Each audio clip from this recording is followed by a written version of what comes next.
So, right, let's not mess around. Knocked Up is the best film in the world.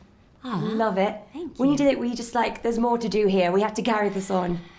At the time, I don't think we were thinking that, but Nope. but I'm glad we had the opportunity to do it. Yeah, it was kind of a surprise. Yeah. Because Judd had the idea for this movie, and it wasn't about. I think it was it was about the subject matter, but it didn't star these two characters that we played in Knocked Up, and that came a little bit later. I thought, well, maybe we should just use those two people, and so when he kind of floated that idea past us or past me, I imagine you guys live together, so he probably floated the idea past you earlier. But I was, well, that would be fun and surprising. And because people responded so well to your characters and I think really identified with them, did you sort of feel a responsibility to be really real and be like, this is how relationships are?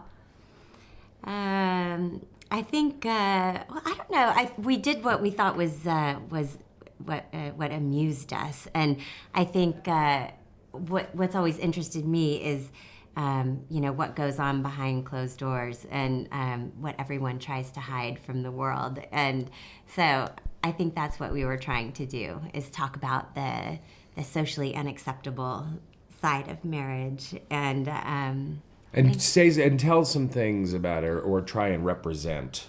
Not even represent. I don't know, that's right, but have those moments that you don't normally see in movies about marriages or couples and the kind of some of the realities, but hopefully still funny, but pretty raw. And because it was so honest, were there any parts you found quite difficult to film?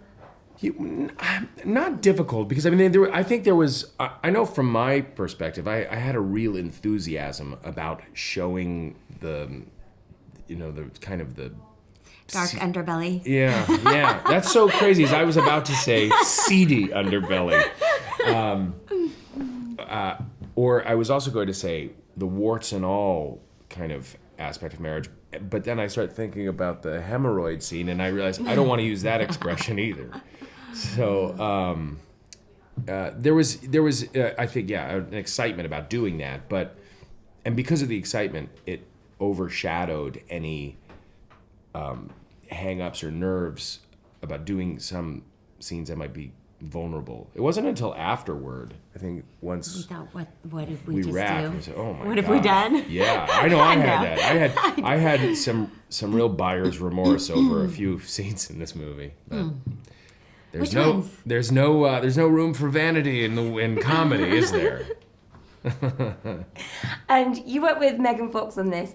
I have to ask, is she a real person or is she just a beautiful hologram? No, she's a computer-generated.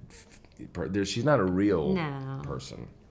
She's incredible. She's super funny, and she's. Did you ever? And she's made up, I believe, of almost 450 gigabytes.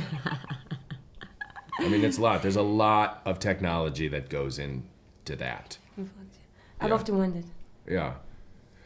No, there's a team of scientists and technological wizards. Wizards. Megan Fox is Working. She's not. Well, she's computer generated. There were more went into creating that object of beauty than did the space shuttle or an iPod or a. You're just looking at me like, dig yourself a deeper hole. I don't know if the joke is coming across. Do you get it?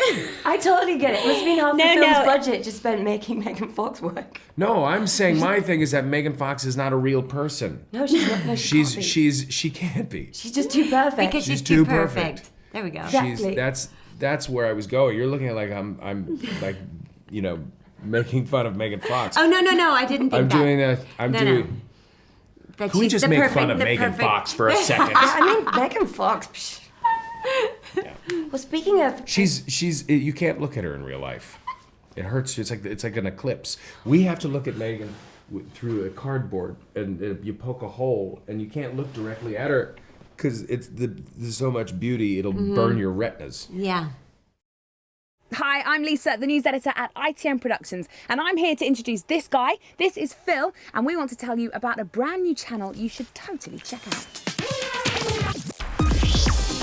Hi, I'm from the team at Truthloader, a YouTube channel dedicated to investigative and citizen journalism. We're talking about everything from inflatable space stations to the ongoing situation in Syria.